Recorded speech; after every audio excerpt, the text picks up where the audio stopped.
What's up, everybody? John Eric Poli here with my MMA News, and today's guest just defeated Denis Hickey by a second round knockout at Maverick MMA 22. Joined once again by Hunter May. Hunter, thanks for doing this, man. Appreciate the time.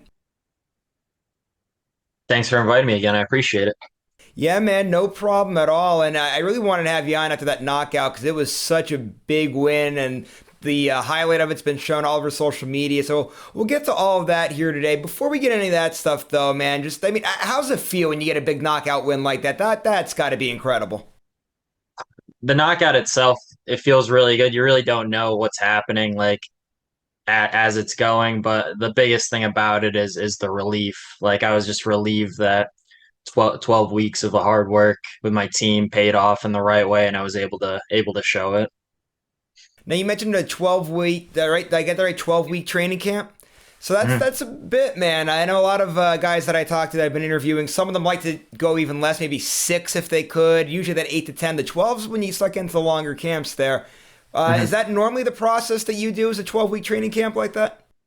My coaches say 8 weeks, but the month leading up into the fight, I start to do a lot as far as looking at my opponent, my strength and conditioning, setting up this stuff. So when I get into that 8 week spurt where I start to like ramp it up a little bit more, then I'm already ahead of the curve a little bit. I don't have to catch up when I start. All right, gotcha. Well, I guess say it all paid off. It all worked itself out, that's for sure. Let's start getting into some of this action here with the fight. Before we get into that knockout there in the second round, let's start with that opening round there. Just kind of take us through it. I know you said, right, a lot of technical stuff with the kickboxing aspect of things there. So just take everybody through that opening round and kind of how you felt it went. Yeah, I know he didn't want to touch gloves, which I mean, I offered before the fight, which was always fine. When he decided not to touch gloves, my first thought was to take center, and then I thought that he'd be more aggressive, so play a little bit back, shade to his lead side, which he was a southpaw, so it was his right hand. So I just kept shading. He came out a little bit slow, a little bit more methodical than I thought, which is perfect for me. So wanted to see what he would give me. He did charge in after my first combination, and I decided to engage the clinch. I felt stronger than him, but I didn't feel too comfortable exerting a lot of energy on takedowns. So I wanted to tire him out with my clinch a little bit, like let him feel my strength. Found a good time to separate, landed a couple more shots, and then the only takedown he went for in the whole fight was at the end of the round, and I felt like I was able to defend it very well, switching from single to double leg and ankle pick and a lot of things that was mainly what my camp was based around was just stopping his takedown. So it was definitely a good opening round. I went back to the corner with a lot of confidence and then it carried into that second round. I was gonna say that second round, it didn't take you long to get the finish, right? 59 seconds into the round is when you got it done there. Just take everybody kind of through that knockout. And was there something that you saw? I know you said everything that went on that first round. Was there kind of something that made you think like this straight right hand is going to be there and it's going to land? If you allow somebody like at least someone like me to set up like any sort of rear hand strikes, any sort of power hand strikes, if they land the right way, I know it's the same if he landed his rear hand, it would knock me out, I'm sure. So when I was circling to that side, um, I knew he was paying a lot of attention to my jab with his lead hand. So it's usually the third punch that if you land it really well, that's the one that they don't see coming. So extended my jab. His hand came out a little bit. I turned it into like a looping check hook. It froze him a little bit, and then I just decided to let go of the right hand, and it landed about as perfect as it could have. So I was very happy about that. What's that feel like too when you get that knockout, the knockoff win like that you had there? Because I mean, literally, it's like hitting a home run almost. You could say like in baseball, so to speak. Because as soon as it landed, like you didn't even follow up with another punch or anything. Did you know as soon as that right hand landed that that was it? It was game set match right there. It's weird because like I feel like you don't notice really in the fight when you're blinking or not, but I feel like every time I hit somebody with a big punch, then like I'm opening my eyes. So like I must have blinked really hard. And then I just saw him kind of like falling. So like when I went to follow up, I really didn't know if he was knocked out or not. I just wanted to make sure. So I like stood over him. Then when I saw that he was frozen a little bit, I was like, all right, I can let that go a little bit. But I guess I blinked and then maybe it's just because I hit him really hard. So whenever somebody gets a big knockout win like that, it's always shared around social media, and I saw it so many times the day of the fight, right after it got shared. Even when I was preparing for this interview, I went back to go watch it. I think I had to watch it about a good 5 or 6 times that clip, just taking in the perfection of it there. How many times have you rewatched it since it happened? 'Cause I'm sure it has to be one of those moments where it's like, man, I really just did this. Uh, it didn't feel real, definitely the day of. The su Sunday after, I wasn't doing much. I took that day off of training, so I watched it a little bit more. The first couple times were just to like really think about like or just see what was going on because when you're in there, no matter how relaxed you are, you don't understand everything that happened, like with cage control and like if you were throwing strikes, why they weren't landing, if you were overextending and stuff like that. So the first couple times I watched it was technical, but I try to push it out of the way and not get caught up in a big win like that. Like I mean, if I sit there and I'm happy with a win like that, the next time I go out there could easily be a loss because it takes away from it. So I'm just really happy with how the performance went. Definitely not watching it anymore. I'm very focused on my next opportunity, whenever that'll be. So, Yeah, and speaking of and the this is just fueling my fire. I just know that like I'm doing stuff the right way. Sorry, you can go. No, yeah, you're all good, man. I was just gonna say, speaking of that next opportunity that you were speaking about, then I know Maverick has a upcoming show on, I believe it's June 10th. It's gonna be in the same venue. Is that the game plan then? Is to get on that card? I'm actually talking to my coaches about that. I've been talking to them on Saturday. I was extended an offer, a very good offer for me, something that I myself told them that I want to accept.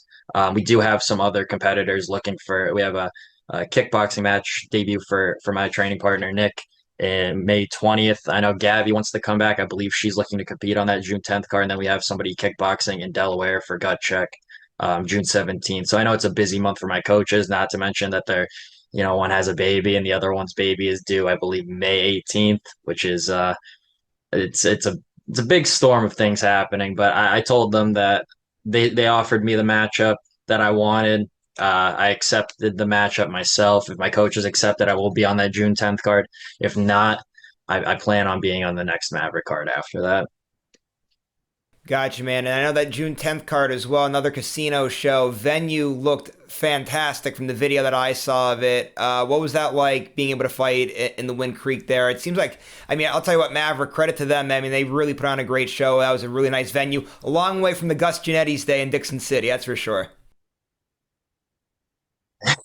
I wasn't even around those days, so I just have to take your word for it. But I mean, the venue is beautiful. Again, shout out to Maverick because as far as a promotion, they're always like stepping up. They're trying to put on the best shows possible. They're reaching out to the best fighters that they can find. They're giving people their first chances to compete at this level and make a name for themselves. They gave me my chance right out of the gate. So um, I'm just very happy that they always expand to good venues, and when they're making moves, they're making smart moves. They're not making moves to take away from anything. They build to bigger shows. They expand as far as their own brand, and they do take care of their fighters a lot. So I'm very happy with everything that they're doing, and I'm excited for their next casino show, and I really hope that I'm on it. All right, so I know you pretty much answered this question already, but I'll go ahead and ask it anyway. I know when we did the interview before the fight, you had mentioned that the game plan was as soon as the fight was over, you're gonna be right back in the gym. I'm gonna go ahead and guess that's exactly what you're doing. You're back in the gym. How's training been since the fight? It's been really good. I've been I expanded a little bit more as far as going to Wilkes-Barre MMA, our second gym, a little bit more. There's a lot of good jujitsu there. Actually was there yesterday for the first competitive jujitsu class, so I was working on a lot of my takedowns, my gi takedowns, and my singles and double legs, and it's been good. It's just the same pace I usually push when I'm outside of camp, Monday through Saturday, and then Sunday sometimes I'll do like my own active cardio.